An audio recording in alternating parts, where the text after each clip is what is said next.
visual, ya, elemen visual yang menyentuh pinggir kertas.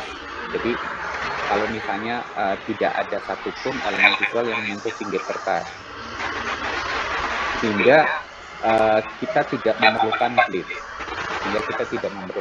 Contoh kasus itu pada desain yang ada di sini nih. Di desain ini kita tidak perlu lagi menggunakan bleed ya, karena tidak ada satu elemen visual pun yang menyentuh pinggir kertas. Itu yang pertama yang harus kalian perhatikan. Terus kemudian kalau misalnya kita melihat desain yang kedua. Jadi desain ini itu juga tidak menggunakan desain yang menyentuh, ini adalah desain yang menyentuh pinggir kertas. Kalau kalian perhatikan, kalau misalnya kita tekan tombol W gitu ya pada keyboard, jadi kalau misalnya kita menekan tombol W pada keyboard, kita akan lihat bahwa desain ini itu menyentuh pinggir kertas. Nah, ini contoh penanganan desain ya, yang tidak betul ya. Kalau misalnya kalau kita melihat bahwa desain ini atau elemen visual itu menyentuh pinggir kertas. Jadi ini salah satu contoh penanganan yang tidak benar ya. Penanganan yang salah dalam proses desain. Akibat dari penanganan yang salah ini bisa berakibat pada proses finishingnya itu nanti jadi tidak sempurna ya. Dan ini bisa dikomplain oleh customer dan bisa terjadi pencetakan ulang pada majalah. Ini kalau misalnya kita tidak mencantumkan bleed pada desain. Jadi yang betul ini kalau misalnya kasusnya seperti ini, yang betul itu adalah yang ada di bawah nih. Di desainnya itu menyentuh pinggir kertas. Menyentuh pinggir kertas harus dilebihkan sampai batas bleed seperti ini. Ini harus dilebihkan seperti ini, sampai batas bleed. Yang betul ya, atau sampai batas merah. Ini dalam desain ya. Jadi desain dengan menggunakan bleed, jadi pastikan jika ada elemen visual yang menyentuh pinggir kertas, elemen tersebut itu harus dilebihkan sampai batas bleed. Hal yang sama itu juga kalau misalnya kalian lihat misalnya, saya di sini bikin blok merah gitu ya. Blok merah seperti ini ya misalnya. Blok merah saya isi dengan warna merah seperti ini. Yang betul kalau misalnya kita ada blok merah seperti ini, berarti posisinya itu kalau misalnya yang betul itu adalah merah ini harus dilebihkan sampai batas bleed. Jadi merahnya itu harus dilebihkan sampai batas bleed. Nah, seperti itu. Itu yang harus kalian perhatikan pada desain ya, Jadi desain dengan menggunakan bleed. Nah, kemudian topik yang ketiga. Jadi kalian perhatikan aja dulu, nanti tinggal kalian coba praktek sendiri. Catatan itu sudah saya kirimkan, terus contohnya juga sudah saya kirimkan ya. Nanti minggu depan kalian bawa ke kampus untuk dilihat apakah sudah betul atau tidak cara penanganannya. Ya, untuk gambarnya itu nanti kalian boleh pilih gambar apa saja. Silakan.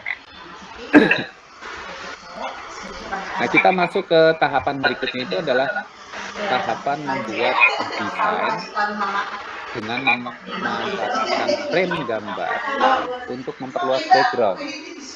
Jadi kalau misalnya kita pilih frame gambar seperti ini ya, kita punya frame gambar terus punya gambarnya itu juga terbatas, misalnya kita isi gambar Ronaldo ya, seperti ini. Misalnya gambarnya itu kecil seperti ini, sama halnya dengan dengan yang kita lihat di sebelah kanan. Nah, saya ingin memperluas area dengan menambahkan frame. Jadi ini kan sebenarnya area bening ya. Ini adalah area alpha.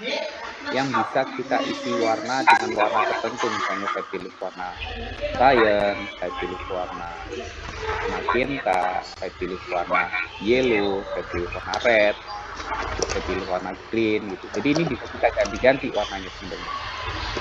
Jadi warnanya itu bisa kita ganti-ganti. Terus kemudian yang ini warnanya biru gitu ya, atau blue. Jadi warna pada frame ini pada film itu sebenarnya bisa kita ganti-ganti. Hal yang sama itu juga berlaku pada desain yang ada di sebelah kanan. Jadi ini memanfaatkan frame, kita isi warna, terus kemudian kita jadikan background sebuah teks. Kita jadikan background sebuah teks. Nah, bagaimana caranya kita mengerjakan desain seperti ini? Bagaimana caranya kita mengerjakan desain seperti ini? Jadi topiknya itu adalah memanfaatkan frame gambar untuk memperluas background dengan mengisi warna pada frame. Jadi memanfaatkan frame gambar untuk memperluas background dengan mengisi warna pada frame.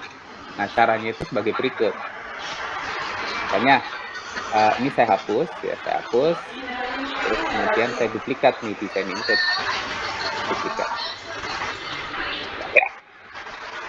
Sama seperti yang saya ajarkan kemarin ya. Saya duplikat. Jadi pertama yang harus dilakukan itu adalah kita perluas frame gambar memenuhi halaman sampai batas bleed dengan selection tool. Jadi kalau kita akan memperluas gambar itu atau memperluas frame itu dengan selection tool, kemudian kita tarik ke bawah nih. Tarik ke bawah. Nah, seperti itu ya. Dengan selection tool. Kemudian isi frame terutama bagian fill itu dengan warna sesuai kebutuhan. Jadi kalian bisa saja memanfaatkan ada pada swatches, ini juga bisa ya, yang tadi saya jelaskan ya. Tapi bisa juga dengan cara mengambil sampel warna pada foto, sehingga terlihat antara background dengan dengan fotonya itu terlihat menyatu misalnya. Karena atau terlihat harmonis warnanya, terlihat ada ritmenya, karena salah satu prinsip dalam desain itu adalah ritme atau irama. Ya, irama itu nanti akan membentuk konsistensi dalam desain. Nah, bagaimana caranya kita mengambil sampel warna dari gambar? Jadi pertama kita aktifkan frame yang sudah diperluas itu dengan menggunakan selection tool. Jadi kita perluas seperti ini. Kita perluas frame-nya. Setelah diperluas kita aktifkan. Pastikan posisi fill-nya itu ada di depan. Ini kan ada fill, kemudian ada stroke ya. Sama seperti yang ada di sebelah kiri ini. Ada fill, ada stroke. Jadi pastikan posisi fill-nya itu ada di depan. Kemudian tekan tombol I untuk mengaktifkan eyedropper. Jadi selanjutnya itu adalah kalian tekan tombol I untuk mengaktifkan eyedropper. Nah, dengan eyedropper ini kita bisa mengambil sampel warna pada foto sesuai dengan kebutuhan. Jadi dengan menekan tombol I ya, tekan tombol I, kita bisa mengambil sampel warna pada foto sesuai kebutuhan. Misalnya saya ambil sampel warnanya itu warna merah. Nah, jadi di sini nanti akan jadi warna merah. Tekan tombol I lagi, saya ambil sampel warnanya warna ungu, gitu bisa. Tekan tombol I lagi, saya mau ambil sampel warnanya itu adalah warna hijau tua. Jadi itu proses bagaimana caranya kita mengambil sampel warna ya pada gambar sesuai kebutuhan. Itu prosesnya. Nah, kemudian yang berikutnya itu jika posisi gambar ya di depan teks atau menutupi teks, berarti kita harus menggunakan fasilitas objek range ya, kemudian send to back. Jadi ini saya aktifkan, kemudian pilih objek range, kemudian pilihannya itu adalah send to back, sehingga teksnya itu akan berada di depan kembali. Ini proses bagaimana tahapan kita mempersiapkan frame yang sudah diisi background ya, untuk memperluas background. Nah, ini saya aktifkan teksnya, kemudian kita pilih warna sesuai kebutuhan kita. Aktifkan satu warna, ya, ini juga sama, kita aktifkan, kemudian keluar. Sampai di sini jelas? Sampai di sini paham? Ya, Bude. Ada kuncinya nggak? Paham. Jadi itu proses bagaimana caranya kita memanfaatkan frame gambar untuk memperluas background dengan mengisi warna pada frame. Kemudian yang berikutnya itu adalah berkaitan dengan bagaimana caranya kita menghilangkan pembatas pada foto dengan masking grafis. Jadi kalau misalnya desainer melakukan langkah yang ada di atas ini sebenarnya boleh atau tidak sih ya? Misalnya ini kan terlihat antara warna hijau dengan foto itu kan terlihat patah ya. Patah ya, terlihat ada pembatasnya. Sebenarnya boleh nggak melakukan misalnya desain seperti ini? Boleh ya. Jadi kita bisa melakukan proses seperti ini, bisa juga melakukan proses yang ada di bawah ini nih. Nah, kalau proses yang ada di bawah ini itu berarti kita butuh aplikasi pendukung, yaitu Photoshop. Nah, ini sudah saya jelaskan kemarin ya. Saya akan berikan contoh misalnya gini. Kita buka Photoshop ya. Kita buka Photoshop, file open. Kita buka misalnya gambar yang akan dihilangkan pembatasnya. Ini misalnya ini saya akan hilangkan pembatasnya. Ini yang akan kita hilangkan ya. Kemudian pilih menu window layer. Klik tombol add layer mask atau tombol yang ketiga sehingga nanti akan muncul masking di sini. Nah, kemudian yang berikutnya itu adalah aktifkan brush tool. Mana brush tool? Kita aktifkan nih brush tool-nya. Jadi aktifkan brush tool. Setelah diaktifkan brush tool-nya itu ini yang kadang-kadang suka terlewat ya oleh teman-teman semuanya. Jadi ketika mengaktifkan brush tool itu kalian harus mempersiapkan settingnya. Pertama, setting ukuran brush. Jadi brush itu harus dibesar sama diperkecil sesuai kebutuhan. Ini brushnya ya. Nah, terus kemudian yang kedua itu selain brush itu adalah pastikan memilih brush yang memiliki nilai hardness-nya itu 0. Jadi kalau misalnya kita lihat di sini, ini hardness-nya itu harus 0%. Ya. Kalau kalian menggunakan nilai hardness-nya itu lebih dari 0%, berarti kelihatan lebih patah nanti gradasinya. Tidak ada gradasi malah. Kemudian yang ketiga, itu mode brushes-nya itu harus normal. Ini harus normal, kemudian opacity-nya itu kalian gunakan 100. Ini setting yang harus kalian persiapkan pada brush. Jadi pastikan juga warna foreground itu adalah warna hitam.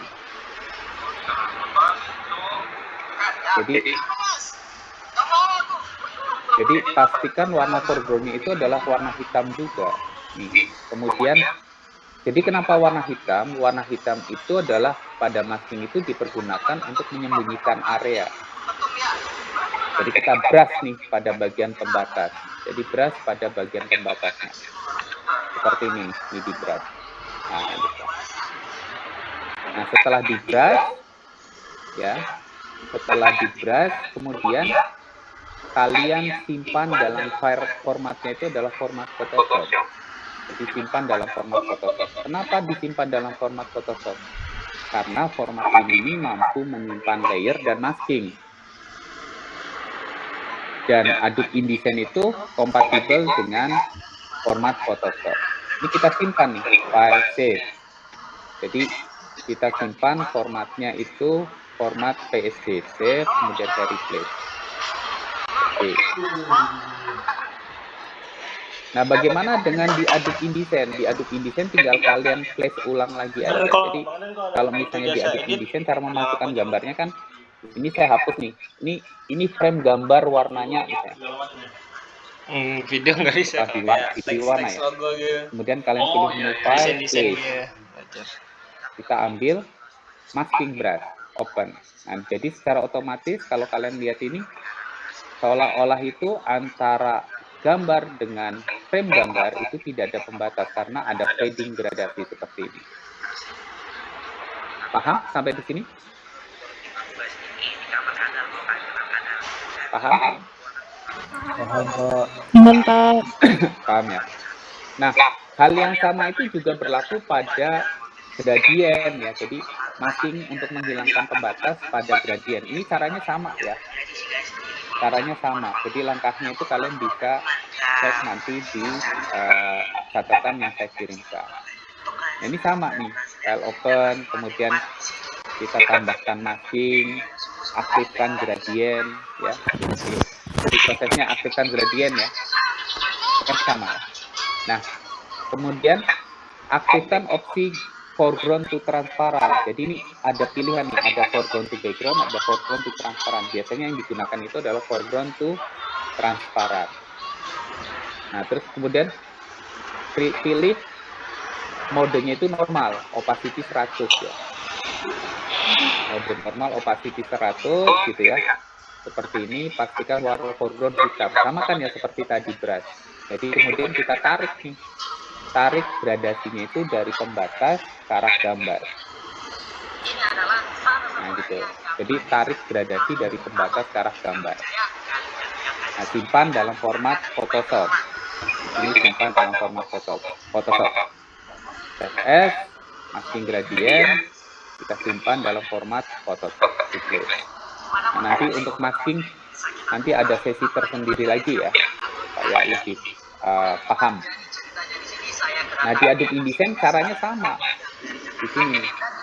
Ini caranya sama. Ini dihapus, kemudian kita pilih menu file, kemudian place. Kita ambil gambar yang sudah dimasking, jadi masking gradient. Nah, gitu.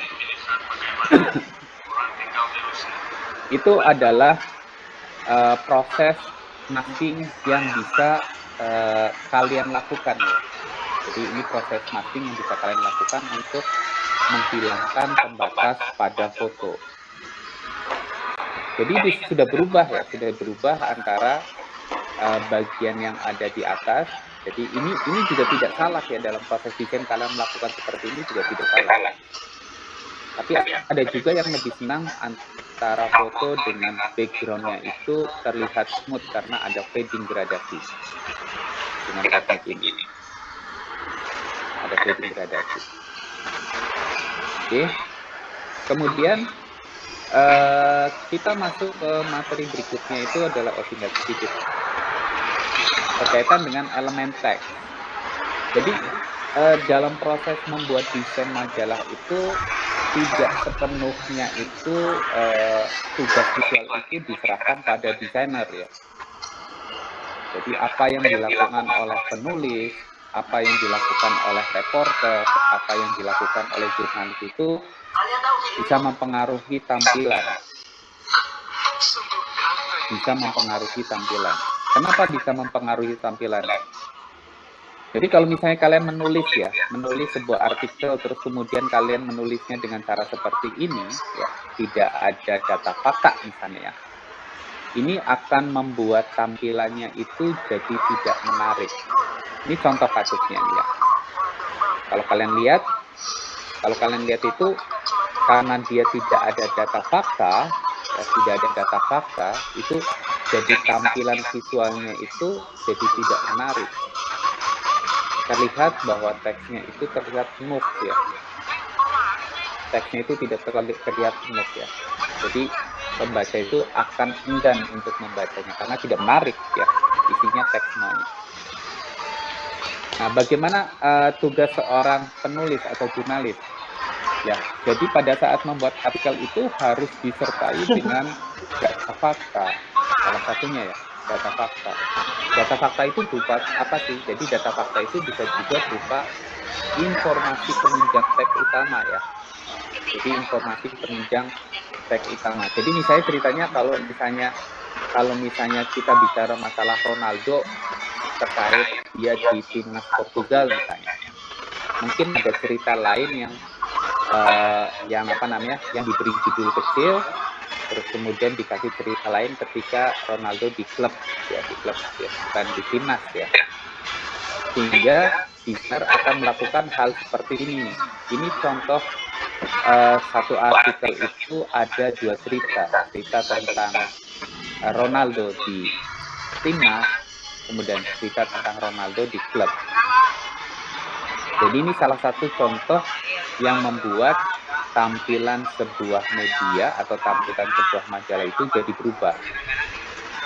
Nah, apakah ini bisa dilakukan oleh desainer? Desainer itu hanya sebatas menyajikan visualnya. Jadi tugas dalam bentuk tulisannya ini adalah tugas jurnalis atau tugas reporter ya, untuk menampilkan bentuk tulisan seperti ini. Kalau kalian tetap menulisnya dengan cara seperti ini, berarti kalian tidak akan bisa mendapatkan visualisasi seperti yang ada di bawah ini. Kalau ke jalan, paham ya? Kita rusak. Padahal paham nggak? Paham, Pak. Paham. Nah, kenapa saya bicara seperti ini? Itu karena kalian dari penerbitan, jadi kalian harus tahu dari sisi desain, kalian harus tahu dari sisi penulisan, gitu ya.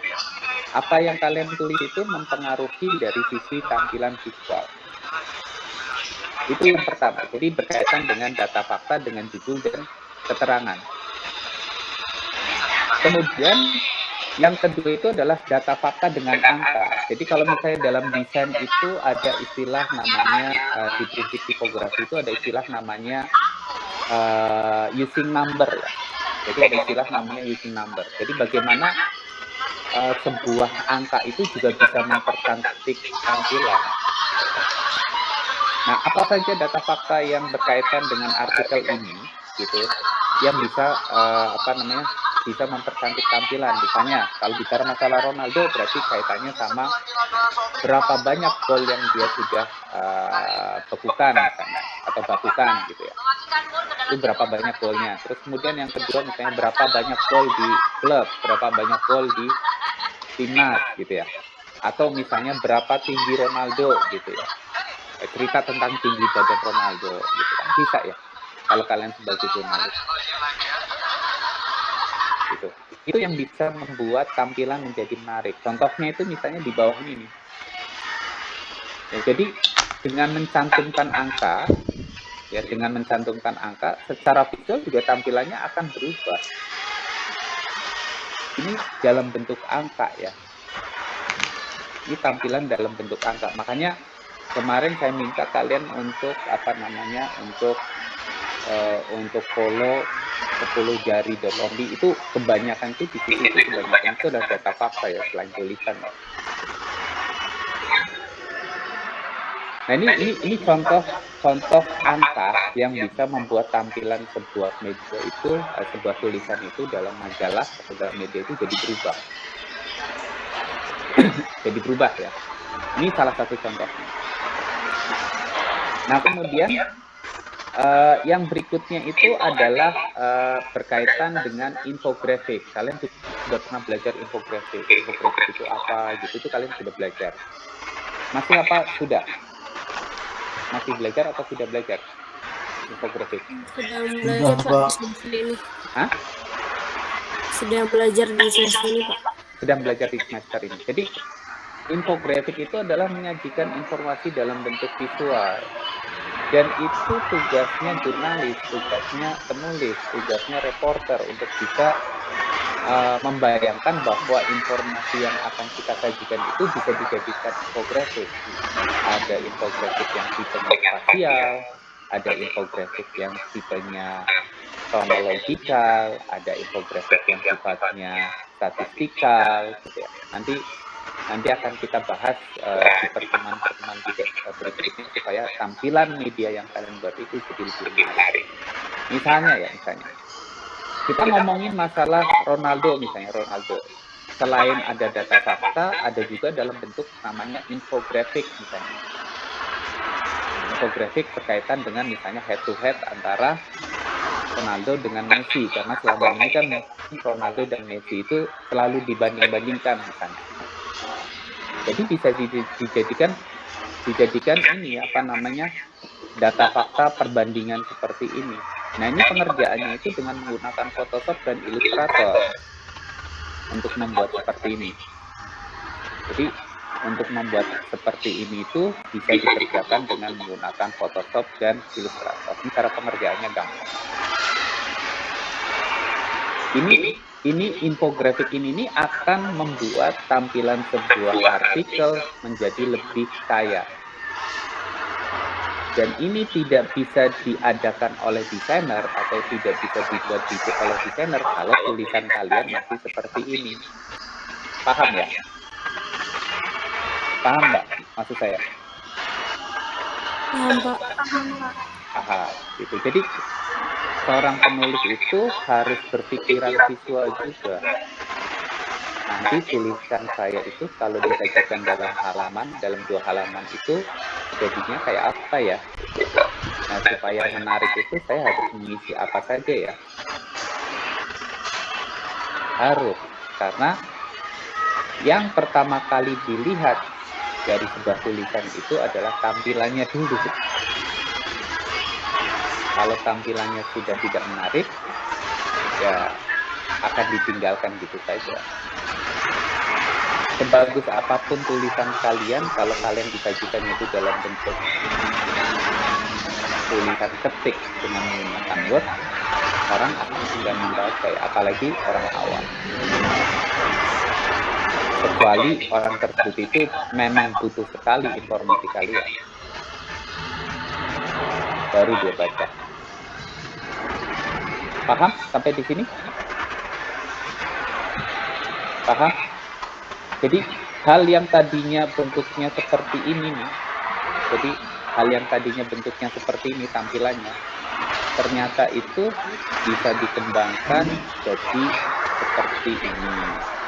Ya, walaupun ini masih belum sempurna ya, bisa dikembangkan lagi menjadi seperti ini.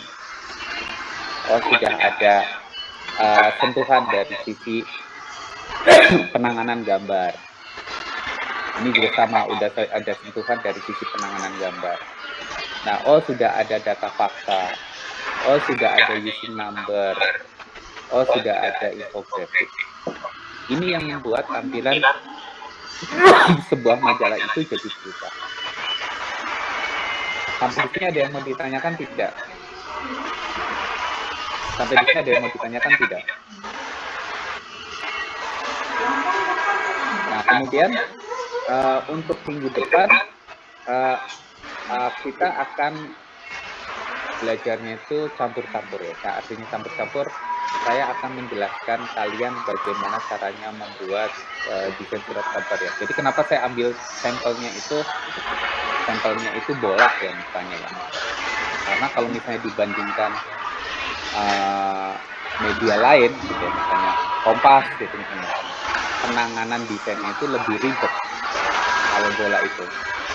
Kalau kalian lihat itu ada penanganan dari sisi digital imaging-nya, ada penanganan data faktanya. Ya, jadi ini lebih ribet dibandingkan dengan kalau misalnya kita lihat di Kompas gitu ya. Jadi tata letaknya itu lebih ribet. Ini ya, using number. Kalian perhatikan kan ada using number. Ini juga using number juga. Nah, terus kemudian ini juga using number juga. Jadi membuat tampilan sebuah artikel itu jadi terlihat kaya ya. Terlihat kaya informasi. Jelas sampai di sini? Ini materi yang akan kita bahas minggu depan. Jadi kalau misalnya kalian ada tugas membuat desain surat kabar, ada tugas membuat desain surat kabar nggak? Ada, Kak. Ada. Jadi membuat desain surat kabarnya harus betul-betul terlihat profesional. Jadi jangan yang asal-asalan, harus terlihat seperti terlihat profesional. Kalau temanya apa temanya? Temanya tema apa? Jadi, Waktu itu dikasih tugasnya temanya sesuai sama ilustrasi yang kita buat Pak, kayak kebakaran atau banjir gitu. oh gitu. Jadi nanti nanti akan saya jelaskan bagaimana supaya hasilnya sangat baik ya, harusnya sangat baik ya. Jadi kalian ada data fakta seperti ini. Kalau misalnya data fakta yang berkaitan dengan banjir, misalnya berkaitan dengan angka, misalnya jumlah korban yang meninggal atau jumlah korban yang luka-luka, kalian ceritakan. Ini contoh data faktanya. Ini ya. Nah, materi dari saya itu tidak banyak ya, tapi prakteknya harus banyak. Jadi kalian kerjakan, ini ada total ada berapa halaman ya? Ada 19 halaman. Tapi 19 halaman ini sebenarnya bisa dikerjakan dalam waktu 30 menit ya. Jadi kalau kalian mengerjakan, kemarin saya jelaskan, kalau kalian mengerjakan ini masih waktunya itu bisa seminggu gitu, berarti kalian masih belum kompetitif di industri. Ya, jadi ini mengerjakannya itu hanya butuh waktu 1 jam ya, sambil mengajar. 1 jam sambil mengajar, dan kalian bisa pasti, karena sudah ada template. Paham sampai di sini? Paham? Paham, Pak. Paham.